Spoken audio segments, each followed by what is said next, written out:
This is doctor Mohammad Shoaib bro from Deoband. तो आइए आज आपसे बात करने जा रहे हैं यूनानी की एक ऐसी क्लासिकल दवा के बारे में जिसका नाम है हब्बे राल। राल एक ऐसी रेजिन है, एक ऐसा गोंद है जिसके ज़रिए जो इस दवा का जुज़े ख़ास है। जी हाँ, रेजिन यानी गोंद एक पेड़ का गोंद होता है जिसके ज़रिए जो इसका जुज़े ख़ास है इस दवा के अंदर इस्तेमाल किया जाता है। इस दवा का जो मिज़ाज है वो सर्द खुश्क मिज़ाज है और इसका जो ख़ास फ़वाइद है, जो इसका ख़ास फ़ायदा है वो है बहते हुई चीज़ को रोकना। मसलन जितने भी हमारे जिस्म में बहती हुई चीज़ें हैं, नज़ला है और आपका जो दस्त है और खून है, इस तरह की चीज़ों को रोकने का काम करती है ये दवा। तो हम इसको बोल सकते हैं कि ये एक तरीक़े से जो बहता हुआ मादा है उसको जमाने का काम करती है ये दवा।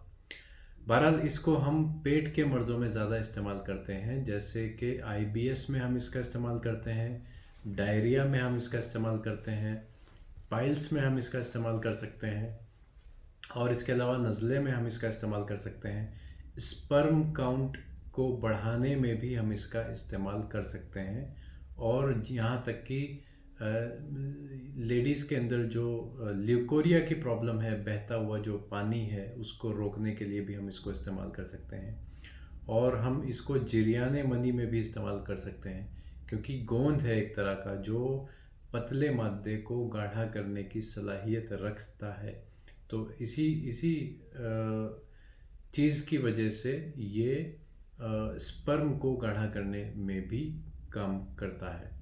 बहरहाल यहाँ पर हम बात करेंगे अल्सर में, आईबीएस में ये किस तरीके से काम करेगा या फिर क्रॉन्स डिजीज़ में ये किस तरीके से काम करेगा। तो अल्सर जितने ज़ख़म होता है आंतों के अंदर, स्टमक अल्सर्स होते हैं, इंटेस्टाइनल जो इन्फ्लेमेशन होती है, ख़राश होती है, अंदरूनी म्यूकस मेम्ब्रेन में जो ख़राश पैदा हो जाती है, ख़ास करके क्रॉन्स डिजीज़ में या आईबीएस में या डायसेंट्री में या डायरिया में, उसको ये भरने का काम करता है। भरता कैसे है? क्योंकि ये एक तरह का एक किस्म का गोंद है, तो वहाँ पर ये ज़ख़म पर मरहम की तरह काम करता है। तो इस वजह से ये अल्सर्स में काम करेगा, आईबीएस डी में काम करेगा, आईबीडी में भी काम करेगा और ये क्रॉन्स डिजीज़ में भी काम करेगा। इन लोकली इन्फ्लेमेशन, इंटरनल इन्फ्लेमेशन को ये कम करेगा। तो हब्बे राल नज़ले में भी काम करेगा। इसी तरीके से इसके बहुत सारे फ़वाइद हैं। ये एक गोली हम इसका इस्तेमाल 1 बीडी या 2 बीडी के तौर पर कर सकते हैं। बाकी दवाएं भी इसके साथ में दी जा सकती हैं, जैसे डायरिया की शक्ल में माजून संग दाना मुर्ग इसके साथ में दिया जा सकता है, जवारी शाही इसके साथ में दी जा सकती है। इसके अलावा शरबत बेल गिरी इसके साथ में दिया जा सकता है। इसी तरीके से बहुत सारी दवाएं हम इसको हस्ब ज़रूरत के मुताबिक जिस मरीज़ को जो ज़रूरत हो उसके साथ में दी जा सकती है। तो हब्बे राल का ख़ास फ़वाइद जो है स्टमक अल्सर्स को ठीक करने के लिए, डायसेंट्री डायरिया को ठीक करने के लिए, एमीबिक डायसेंट्री को भी ये ठीक करेगा और इसके अलावा ये पेचिश के अमराज जैसे मैंने आपकी बताया को भी ये क्रॉनिक डायसेंट्री हो, पुरानी पेचिश हो, उसको भी ये ठीक करेगा। तो हम इसको ल्यूकोरिया में हम इसको इस्तेमाल कर सकते हैं। ल्यूकोरिया में किसी भी किस्म का ल्यूकोरिया हो उसमें 1 बीडी या 2 बीडी की डोज के तौर पर हम इसको इस्तेमाल कर सकते हैं।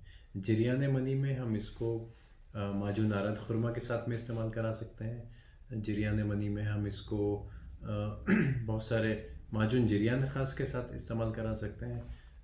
कुश्ता गौदंती के साथ में हम इसको इस्तेमाल करा सकते हैं जिरियाने मनी की शिकायत में। तो इसी तरीके से ये हब्बे राल एक गोली होने के बावजूद इसके फ़ायदे जो हैं वो बहुत सारे हैं। नक्सीर किसी की छूट जाती है तो बार बार रोज़ाना छूट रही है कई दिन से, तो हब्बे राल का इस्तेमाल करा सकते हैं। किसी को ब्लीडिंग पीरियड्स में ओवर हो रही हो उसको कम करने के लिए या रोकने के लिए भी हपेराल का इस्तेमाल किया जा सकता है। तो बहरहाल आपको हमारी वीडियो कैसी लगी कमेंट बॉक्स में ज़रूर बताएं। नए हैं तो चैनल को लाइक और सब्सक्राइब ज़रूर करें। Thank you very much.